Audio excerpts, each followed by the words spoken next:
계시록 17장 1절에서 6절 말씀.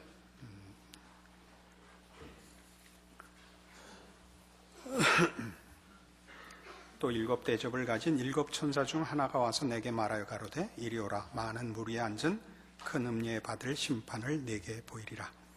땅의 임금들도 그로 더불어 음행하였고 땅에 거하는 자들도 그 음행의 포도주에 취하였다 하고 또 성령으로 나를 데리고 광야로 가니라.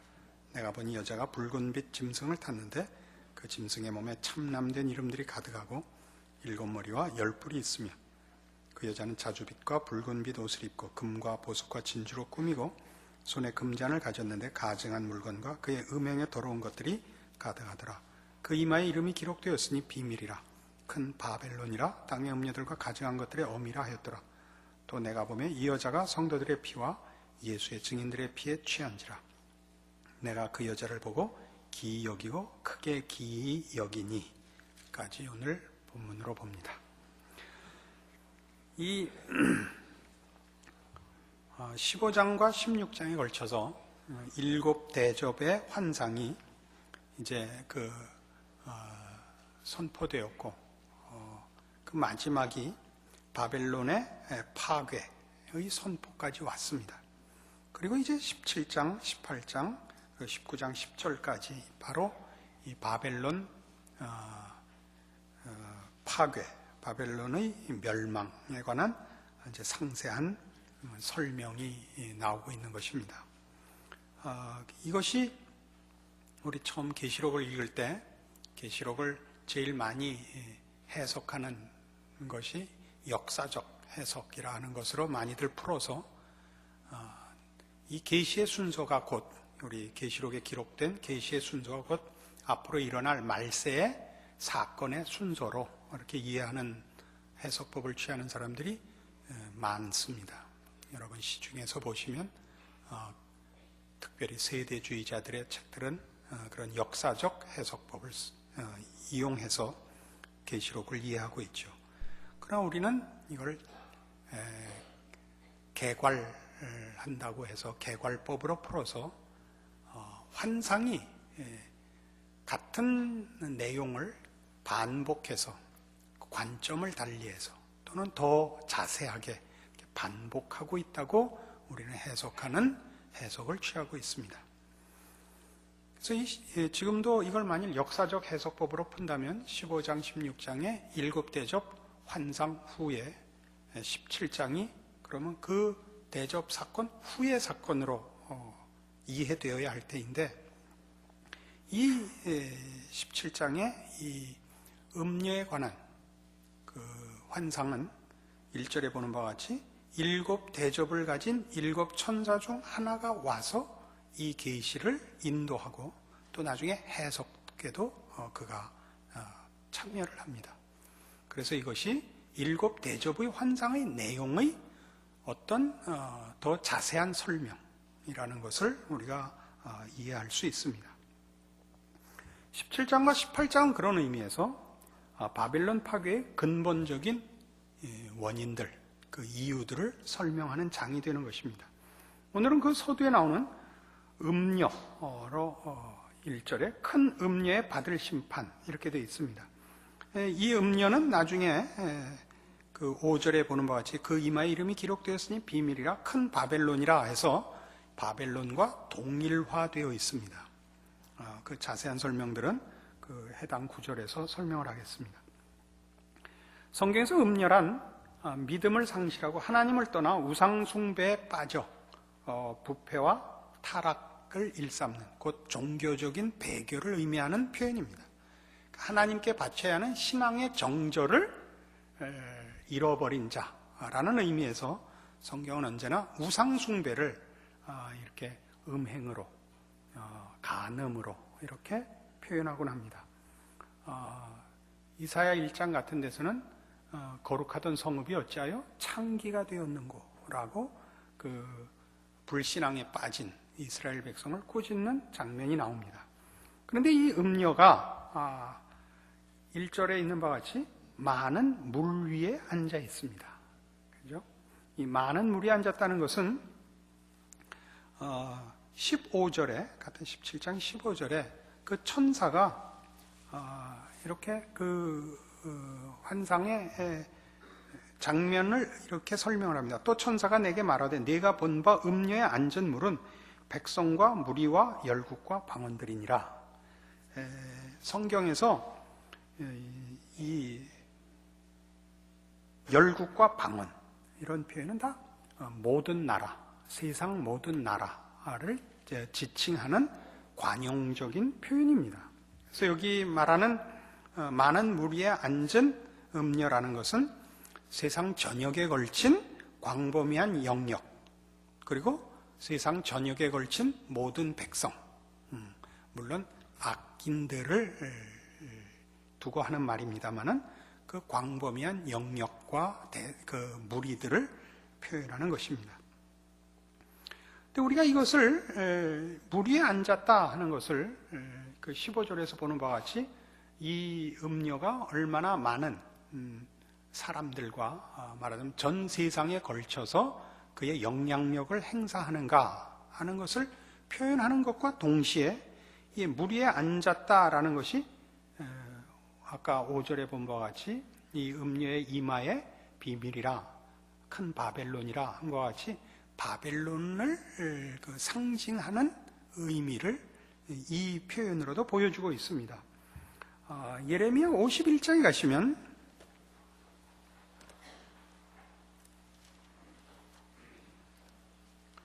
구약 성경 1137페이지입니다.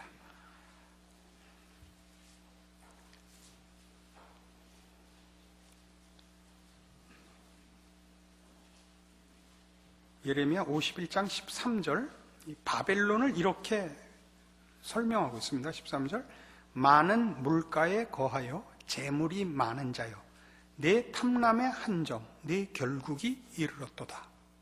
여기 그렇게 나오죠. 많은 물가에 거한다. 이 바벨론을 왜 이렇게 얘기하느냐면 지리학적으로 유브라데스 강을 옆에 끼고 수많은 수로들로 망상 조직을 만들어서 말하자면 예전에는 그 적군의 침입을 막기 위해 성을 쌓고 해자를 만들곤 했죠. 해자를 보통 다 물을 만들어서 다리로만 건너가게 하고 다리를 거두면 성에 접근할 방법이 없게 했던 그런 안전상의 이유와 또는 이런 상업적 차원에서의 교통수단으로 이런 많은 수로들로 인한 망상 조직을 가지고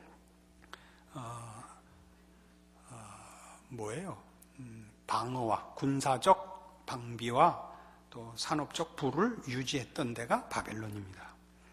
그래서 이 음녀가 많은 무리에 앉았다 하는 이중적인 의미, 그러니까 그가 바벨론을 의미하고 있다. 바벨론이 무엇이냐? 바벨론은 세상의 것으로 치부하고 힘을 삼고 있었던, 그래서 하나님을 외면하고 또는 대적하고 사는 인본주의요 악한 불신의 대표적인 원형으로서 바벨론을 자꾸 계시록이 제시하고 있고, 이 음녀는 바로 그 바벨론의 동일화인 것입니다. 좀 더 지나면 이런 얘기들이 좀 더 익숙해질 것입니다. 근데 이 본문으로 돌아오셔서 2절에 보시면 땅의 임금들도 그로 더불어 음행하였고 땅에 거하는 자들도 그 음행의 포도주에 취하였다라고 해서 말하자면 땅의 임금들이 그로 더불어 음행하고 그 음행의 포도주에 취하였다는 것이 아까 본 바와 같은 바벨론의 그 모습에서 보듯이 이 음녀로 인하여 경제적인 번영을 추구하고 또 경제적인 번영을 유도하고 유혹하고 추구하게 만드는 일의 대표자로 이 음녀가 등장해 있는 것을 봅니다. 그래서 2절에 있는 바와 같이 땅의 임금들도 그로 더불어 음행하였고 땅에 거하는 자들도 그 음행의 포도주에 취하였다라는 표현을 씁니다. 이 표현은 우리 14장에 이렇게 나왔었습니다. 14장 8절에 또 다른 천사 곧 둘째가 그 뒤를 따라 말하되 무너졌도다 무너졌도다 큰 성 바벨론이여 모든 나라를 그 음행으로 인하여 진노의 포도주로 먹이던 자로다. 이렇게 나오죠. 이 표현은 조금 뒤에 좀 더 자세하게 그 의미를 또 풀겠습니다만 일단 그렇게 이해를 여러만 놓고 갑시다. 그래서 이제 3절에 곧 성령으로 나를 데리고 광야로 가니라 해서 내가 보니 여자가 붉은빛 짐승을 탔는데 그 짐승의 몸에 참남된 이름들이 가득하고 일곱 머리와 10뿔이 있으며 그 여자는 자줏빛과 붉은빛 옷을 입고 있습니다. 이 성령으로 광야로 간 것은 여기서는 그러니까 그 여자를 더 자세히 볼 수 있는 곳으로 말하자면 이 환상의 그 초점을 분명하게 보이기 위하여 요한이 인도된 것으로 보이고 그것 광야로 간 문제를 가지고 이렇게 저렇게 더 깊은 의미를 부여하는 것은 여기선 의도되어 있지 않은 것 같습니다. 근데 여기 이제 공통된 표현이 하나, 이 여자가 붉은빛 짐승을 탔습니다. 그 짐승의 몸에는 참남된 이름들이 가득하고 7머리와 10뿔이 있습니다. 그리고 그 여자는 자줏빛과 붉은빛 옷을 입고 있습니다. 그 짐승도 붉은 짐승이고 이 여자도 붉은 옷을 입고 있습니다. 우리는 그 12장에서 용이 붉은 빛으로 등장했던 것을 봅니다.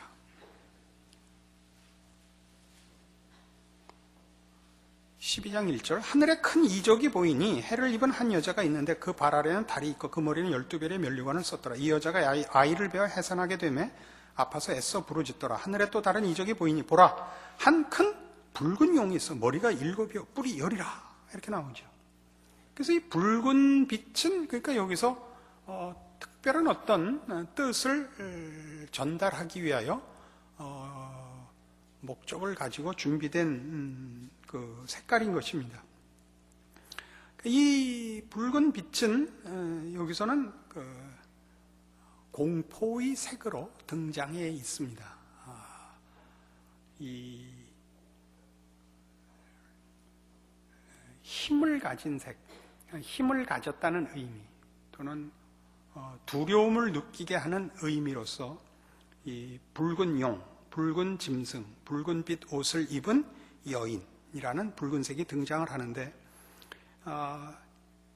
이 붉은색은 또 하나의 의미로서는 우리가 더 확실히 해둬야 하는 것은 하나님을 떠난 죄악된 모습, 포도주에 취했다. 포도주 색깔. 그가 하나님을 떠나 자기 만족에 취해 있고 자기의 죄에 취해 있는 모습, 취해 있는 모습과 우리 이사야 1장에 나온 것 같이 너희 죄가 주홍빛 같을지라도 에서 보는 바와 같은 그 죄를 상징하는 색깔로서 등장하는 것을 봅니다. 이것은 계시록에 나오는 성도들은 어떤 색깔로 표현되죠? 흰 옷을 입은 성도들과 이렇게 아주 날카롭게 대조되어 있는 것입니다. 그런데 이 바벨론으로 동일화되어 있는 이 여자가, 큰 음녀가 붉은빛 짐승을 탔습니다. 그래서 이 음녀가 이 짐승과 동맹관계인 것을 우리가 압니다. 근데 이 짐승은 우리 앞에서 보는 바와 같이 12장에서 용도 붉은 용이었습니다만 지금 여기는 용이 아니고 짐승이고 짐승은 우리 잘 아는 대로 13장에 등장을 하죠. 바다에서 올라온 짐승, 땅에서 올라온 짐승, 두 짐승인데 둘 다 참남한 이름과 또 하나님의 백성들을 핍박하고 유혹하고 속이는 임무들을 맡고 있었던 것을 봅니다. 그러니까 이 큰 음녀나 이 짐승이나 다 공통된 사역이 뭐냐 할 때 세상에 있는 죄인들을 유혹하고 속이는 일을 하는 것입니다. 13장 가봅시다.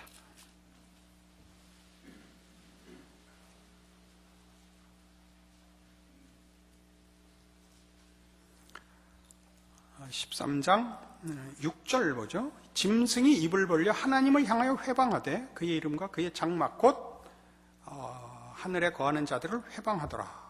그죠? 또 권세를 받아 성도들과 싸워 이기게 되고 각 족속과 백성과 방언과 나라를 다스리는 권세를 받습니다.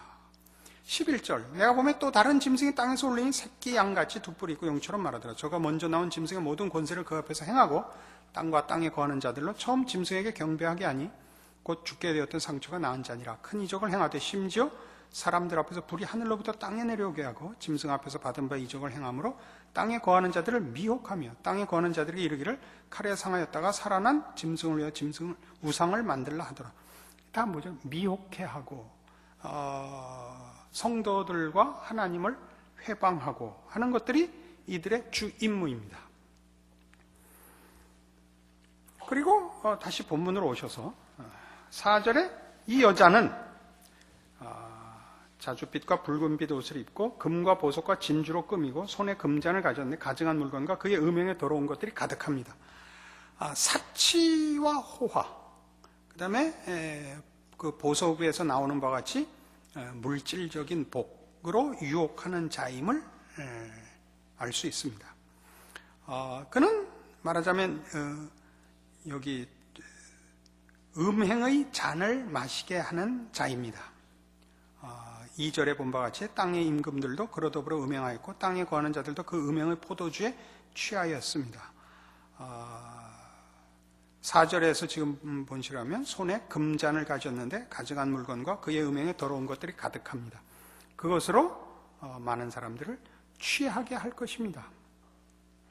6절에 나오죠. 또 내가 보면 이 여자가 성도들의 피와 예수의 증인들의 피에 취한지라 라고 되어 있습니다.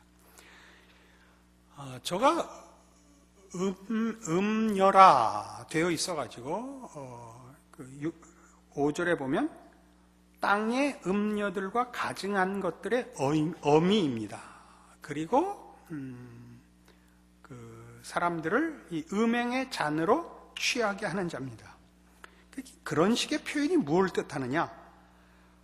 술 취함으로 취하게 함으로 이 유혹하는 큰 음녀의 죄악된 본질을 깨닫지 못하게 하고 하나님의 주권과 심판과 하나님으로부터 나온만 허락되는 진리와 생명을 깨닫지 못하게 만드는 일을 위하여 그는 음행의 잔을 먹이고 우리를 취하게 하는 자입니다.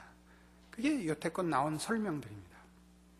이 음녀에 관하여 설명된 모든 것들의 말하자면 본질이 이것입니다. 우리를 취하게 합니다. 우리를 눈멀게 하며 우리로 분별할 틈을 주지 않습니다. 그건 뭐 우리 살아보면 많죠.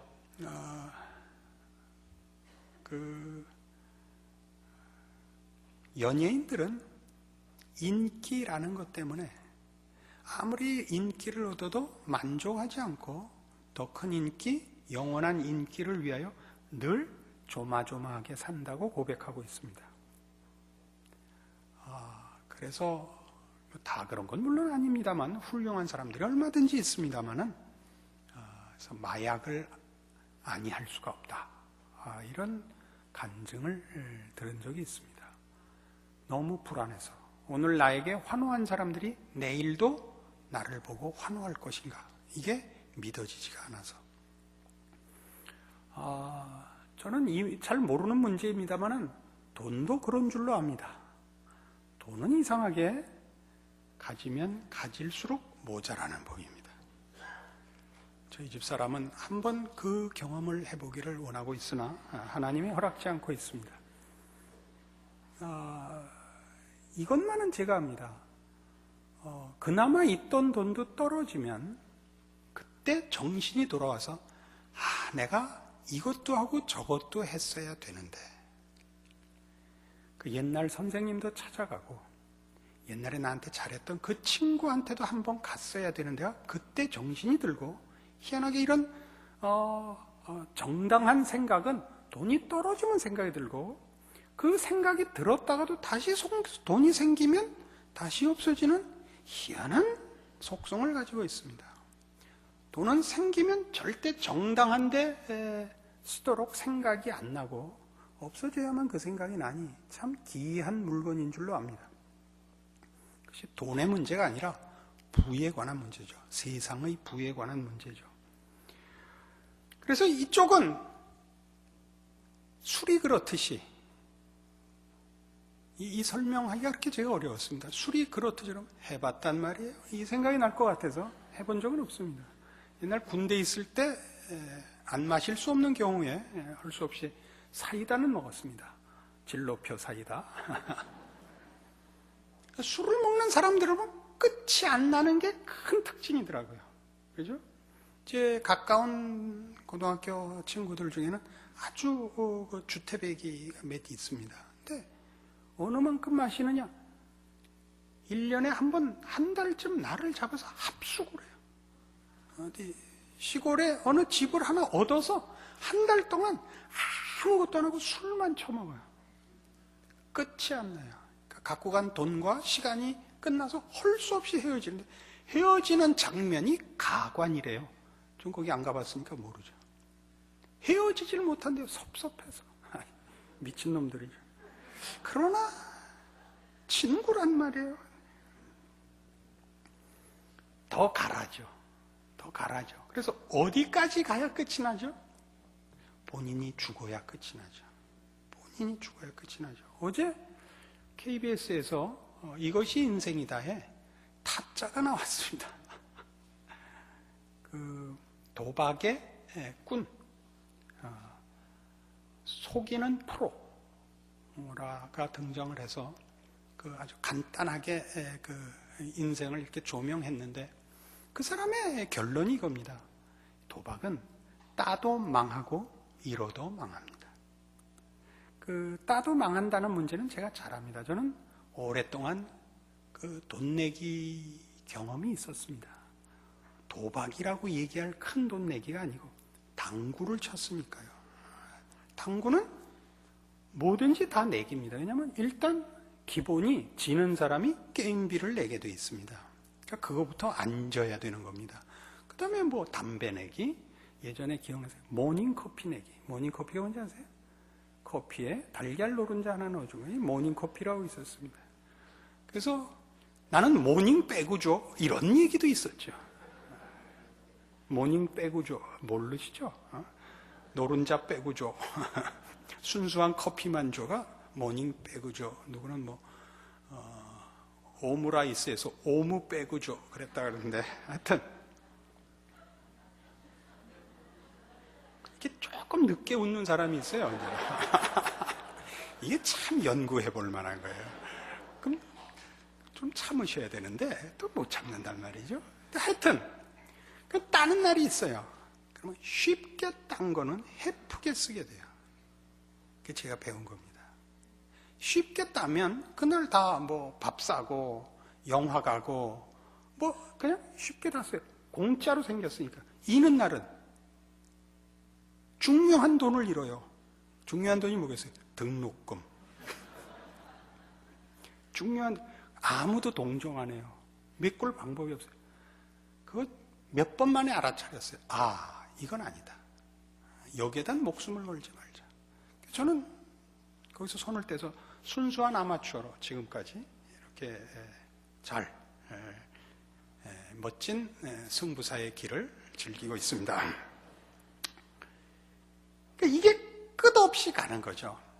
하나님을 외면하는 일에 유혹을 받고 시험을 받아서 넘어가자 정신이 없는 거예요.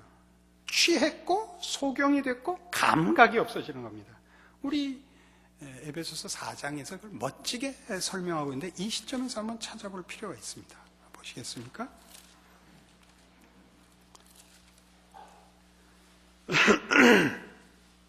에베소 4장 17절에서 이 일반인들, 예수를 모르는 자, 구원을 얻지 못한 자, 죄인들에 대한 설명이 이렇게 나옵니다. 4장 17절. 그러므로 내가 이것을 말하며 주 안에서 증거하노니 이제부터는 이방인이 그 마음에 허망한 것으로 행함같이 너희는 행하지 말라. 저희 총명이 어두워지고 저희 가운데 있는 무지함과 저희 마음이 굳어짐으로 말미암아 하나님의 생명에서 떠나 있도다. 저희가 감각 없는 자 되어 자신을 방탕에 방임하여 모든 더러운 것을 욕심으로 행한다 그럽니다. 이 표현은 참 기가 막힌 표현들입니다. 이 이상도 분명한 진단이 없습니다. 어떻다고요? 허망하고, 그죠? 무지하죠. 어둡다는 건 뭡니까? 분별을 할 수가 없다는 거죠. 그렇잖아요? 감각이 없습니다.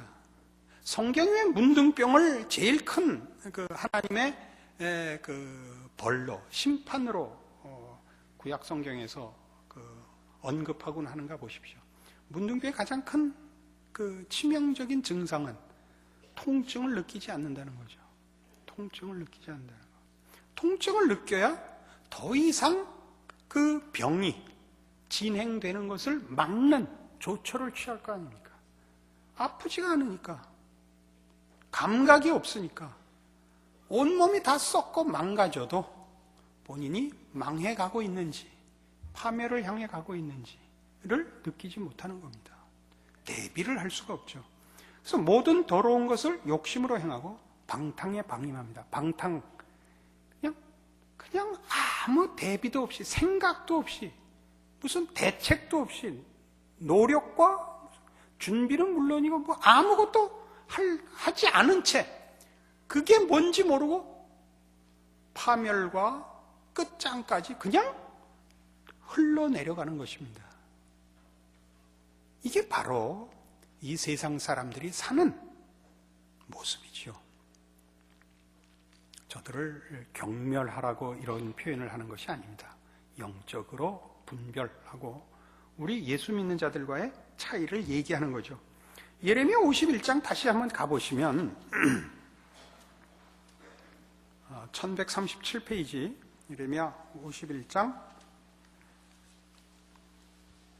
7절부터 이렇게 나옵니다. 바벨론은 여호와의 수중에 온 세계로 취케하는 금잔이라. 열방이 그 포도주를 마시고 인하여 미쳤도다. 바벨론이 졸지에 넘어져 파멸되니 이로 인하여 울라. 그 창상을 인하여 유향을 구하라. 혹나으리라. 우리가 바벨론을 치료하려 해도 낫지 아니한즉 버리고 각기 고토로 돌아가자. 그 화가 하늘에 미쳤고 궁창에 달하였음이로다. 여호와께서 우리 의를 드러내셨으니 오라 시온에서 우리 하나님 여호와의 일을 선포하자. 여기 바벨론의 파멸이 어떻게 등장하고 있는가 보시오. 9절에 있는 바와 같이 바벨론을 치료하려 하여도 낫질 않습니다. 왜 그렇죠? 이제 치료할 수 없는 지점까지 갔는데 왜 그렇게 됐어요? 7절에 있는 바와 같이 온 세계로 취케하는 금잔입니다. 열방이 그 포도주를 마시고 인하여 미쳤습니다. 바벨론은 안 미쳤겠습니까? 먼저 미친 자이죠. 그렇죠? 자기가 미쳤고 남도 미치게 하죠. 자기가 취하였고 남도 취하게 하죠. 무엇에 대해서 취하죠? 진리와 생명에 대하여, 하나님에 대하여 취하게 합니다. 생각할 틈이 없습니다. 성경 우리에게 이렇게 권하고 있습니다. 마태복음 6장으로 가보십시다.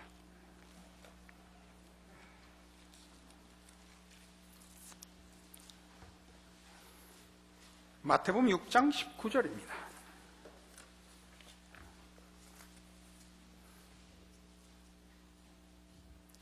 너희를 위해 보물을 땅에 쌓아두지 말라. 거기는 좀과 동록이 해하며 도적이 구멍을 뚫고 도적질하느니라. 오직 너희를 위해 보물을 하늘에 쌓아두라. 거기는 좀이나 동록이 해하지 못하며 도적이 구멍을 뚫지도 못하고 도적질도 못하느니라. 내 보물이 있는 그곳에는 내 마음도 있느니라. 눈은 몸의 등불이니 그러므로 네 눈이 성하면 온몸이 밝을 것이요 눈이 나쁘면 온몸이 어두울 것이니 그러므로 네게 있는 빛이 어두우면 그 어둠이 얼마나 하겠느냐. 한 사람이 두 주인을 섬기지 못할 것이니 혹 이를 미워하며 저를 사랑하거나 혹 이를 중히 여기며 저를 경히 여김이라.